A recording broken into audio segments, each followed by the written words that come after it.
ఒక్క Kumbh Mela 110 FIFA world cups తో సమానం. ఒక్క కుంభమేళా 40 ఒలింపిక్స్ తో సమానం. Welcome to Kumbh Mela 2025, the largest human gathering on earth. మన దేశం మీసం తిప్పే ఈ హిందూ సమ్మేళనం ప్రపంచంలోనే ఏ దేశానికి సాధ్యం కాని ఓ అద్భుతం.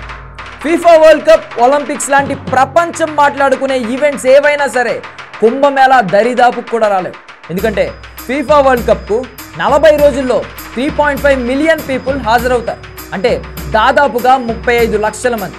అదే ఒలింపిక్స్కు 18 రోజుల్లో 11 మిలియన్ పీపుల్ అటెండ్ అయ్యారు, అంటే దాదాపుగా 1,10,00,000 మంది.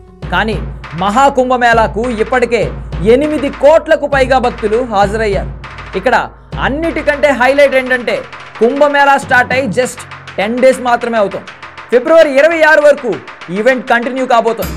ఈ 44 రోజుల్లో ఓవరాల్గా 45 నుండి 50 కోట్ల మంది భక్తులు కుంభమేళాకు రాబోతున్నారు, అంటే దాదాపు సగం ఇండియా కుంభమేళాను దర్శించుకోబోతుంది.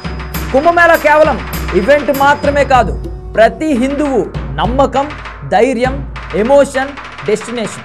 160,000 టెంట్స్, 145,000 టాయిలెట్స్, 12 కిలోమీటర్ల మేర స్నాన్ ఘాట్, 45 కోట్ల మంది భక్తులు, 44 రోజుల పాటు ఈవెంట్. ఇదంతా హ్యాండిల్ చేస్తుంది యోగి గవర్నమెంట్.